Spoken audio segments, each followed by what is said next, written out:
Yeah, let's just breathe into that for a moment. Let's not rush that moment at all.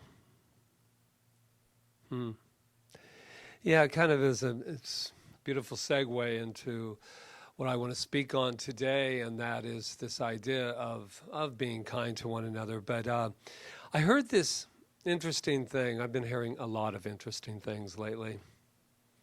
I repeat, I've been hearing a lot of interesting things lately. And one of it is someone wrote on a post that said, "We are all in the same boat, but it's not like that. We are in the same storm, but not the same boat." And I really thought about that. I really allowed that to land, because that allows compassion from where I'm standing, to be able to understand that everyone's, as Reverend Rita was saying, that everyone's at a different place. But it's more than that. I think that we're at the very core of who we are at the same place, and that is love. But these are times that, I know this is our 6th week and probably a little bit longer, and I don't know. I was hoping for something else, and we all know what happens when you hope. It's kind of like crossing your finger, and you do a lot of waiting. And I was thinking, crazy me. My birthday's May 2nd. There's still shopping time, so don't worry about it. But I always thought, well, maybe May 1st we'll have a little bit of lifting, and maybe I'll go over to a restaurant or something and have a birthday dinner. But anyway, that's enough about me. It's not all about my birthday, but then it could be. And I was thinking about that, and when I didn't hear that, and when I heard the same thing, and this is what I really feel urged and to express today, that what we're going through takes practice in order to do the opposite of what we're doing. I spent 45 minutes in one of the best meditations that I could ever have had this morning. I was flying. I was ready. I didn't even need a car. I could just soar down here just by the energy that I was vibrating at. And then I did this silly little thing, and I looked over to a little news feed, and it said, social distancing till September. And whether or not it's fake or not, I jumped right in. And so, as I was telling Michelle earlier, then you have to do what? React or go back to the meditation, man, because you're totally out of it now. And I started panicking, and the saber-toothed tiger started chasing me, and I started to, oh no, and then I just had to say, wait a minute.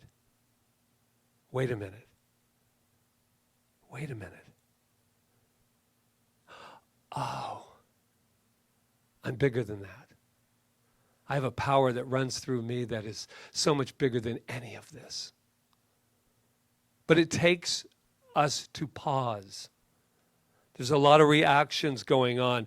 Luckily, I believe that I have the quote that Rita couldn't find to show you how well it goes about crayons, and it goes like this. We could learn a lot from crayons.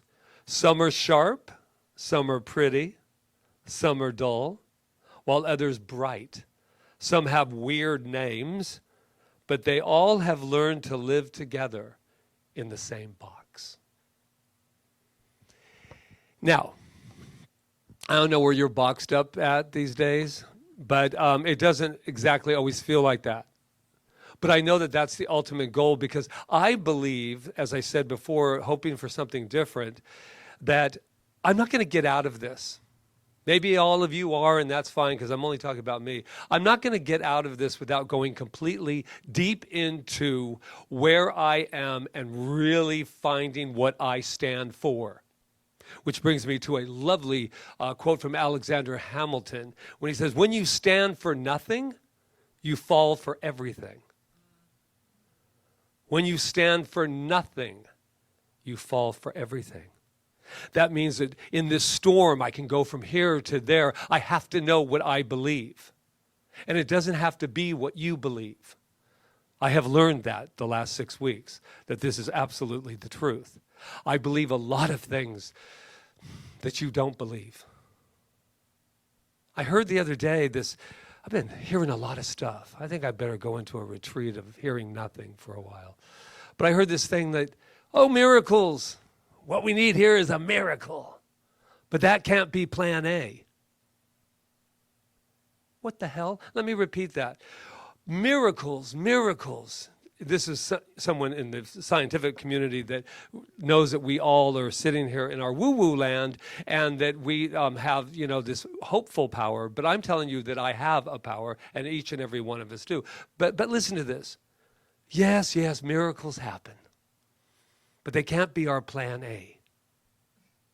Which puts us right back into the world of form, the world of condition.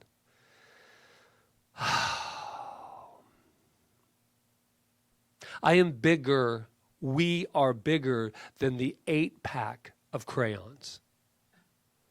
We are bigger. I remember as a kid getting the 8-pack and then, my rich friends, came in with the 64. And I hadn't even gotten to the 24-pack yet. They're coming in, they had like a sharpener in the back, which never made any sense to me. Anyway, because what are you sharpening? I mean, I understand how it's sharpened. But anyway, that was my friends that I looked up to, like, oh, Mom, I went to school today, man. Jimmy had the 64-pack. Are you going to make me look bad at school, or am I going to get that 64-pack? I love this whole idea of the evolution of the crayon. Who knew? I didn't even know that it had that kind of history. Shows you where I've been. But I do know that we are in a powerful, powerful evolution right now. And I do know that this is the absolute truth for me, that fear is killing us. Literally. Fear, fear, fear. I am being told, and I have to only know if I have to listen or not, and please, no emails. I already am social distancing. I'm staying at home. I got the rules down. But I want to talk about what's happening in the home.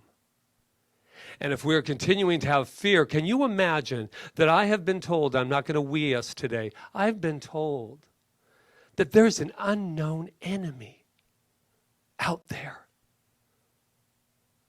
An unknown enemy. Now, I don't know about you, but that doesn't exactly put me in a state of relaxation. Because that means that we are going to have to treat, after this is over, so many PTSD people through this time. Because can you imagine? No wonder. Oh, back to compassion, everybody different in the crayon box. Can you imagine an unknown enemy? I'm standing here looking at you, loving you, and it could be anywhere. That makes me tense. I don't know about any of you, but that makes me scared. That means a boogeyman is everywhere. And my wonderful, loving community, yeah, let's keep staying in the house. That's fine. But someday we're going to have to come out. Someday we're going to have to come out. And I have a feeling we're going to have to come out before the doors open. Ernest Holmes says this. I have a little fire going now. I start out a little mellow. All you sitting there, it's okay. Grab another cup of coffee. Ernest Holmes has this to say, and I really want us to really take it in. This, what is happening right now, he didn't know that when he wrote it 50 years ago. But this is the story of your life. Just keep knocking at the doorway of your consciousness until every no becomes a yes. Every negation becomes an affirmation. Every fear, a faith. And he goes on, but I want to interject something. No one's going to tell me that fear is a necessity. Being cautious, when I cross the street over there, I just don't walk out going, I know that God is all there is, and those cars that are heading at me right now, they'll just go through me. I look both ways. But I don't walk out of here with terror to cross the street. So I think love, there is a call for us to return to love bigger than we have ever had. And he goes on to say, you cannot fail if you remain steadfast. Finally, the fetters of bondage will drop from you. You will walk out of your self-imposed prison only to realize that the door was never locked and the windows were not actually barred. You were bound merely by the chains of unbelief. We cannot fail if we return to who we are. Wow. I think it's time to decide, for me, what do I really want? I love this idea that you will realize that the door was never locked. And I don't know about a lot of you, but some of us are feeling a little imprisoned. And yes, I know it's for safety. I know all that. But I'm going to return to what I do know. And that's that this power that I am, this power of love, can move through anything. I am done looking for an unknown enemy. What happens, and I even wrote this, I said, what would happen if our unknown fear of the virus becomes neuroses? Unless we get on it, looking for an unseen enemy. What if? What if? What if we were to focus on, get ready, the unseen protector? Yeah, the one that lives right within each and every one of us. The unseen protector. Yeah.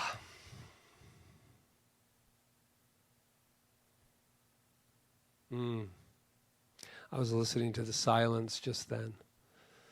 And that incredible AC running in the background. The occasional car going by. That used to be many, many more cars. 6 weeks.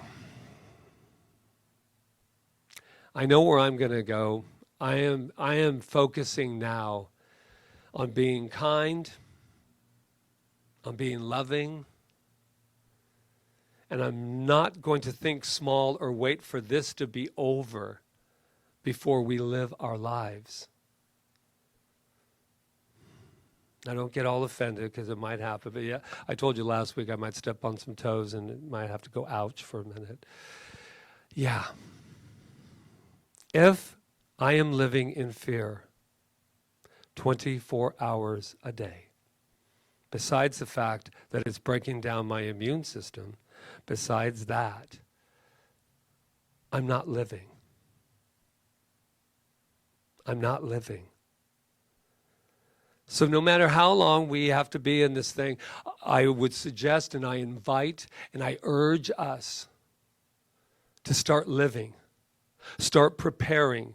I know a lot of people want to move. I know our beautiful Michelle and Ron are moving. We're going to get moving. We just plan it. I don't know how many times they can repack, but they can if they, all of us, people are moving. Start planning. Start getting it ready. That's what I'm not going to wait till it's over. And I'm going to tell one secret before I get out of here. I've gained a little weight. Okay, just a little bit. I mean, I can only tell because of the pants that have a little extra thing in the mornings. But here's the deal. I was going to say, I'm going to get this off while I'm in quarantine, while I'm in this lockdown. No, I'll wait until all of this stress is over because I need to stress eat. I found myself tucked into a bowl of, chips that was just, it was like another God, and I had to remember that that's not the God I worship. But I wanted to say what's the important thing about this is don't wait. Don't wait. Waiting can be over in a moment. Just got a call the other day, a friend of mine passed away, and not from the virus. She doesn't have to wait for this to be over. She's gone. This is the most divine moment we can ever have. And I hope this is inspiring, because I never want it to be a place of morbidity. Honor your feelings, then move through that. And please do not wait for this virus to be contained before you start creating and drawing and coloring a life that you really, really want. It'll be over, and then all I'll have to do is I'll have to run to Ross's and buy new pants. It's called now. So I just committed to let it go, let it go, let it go. I love you so much. Did I mention this was week 6? Yeah. I love you. Be kind, and then when you think you've been kind enough, be kind some more. Namaste.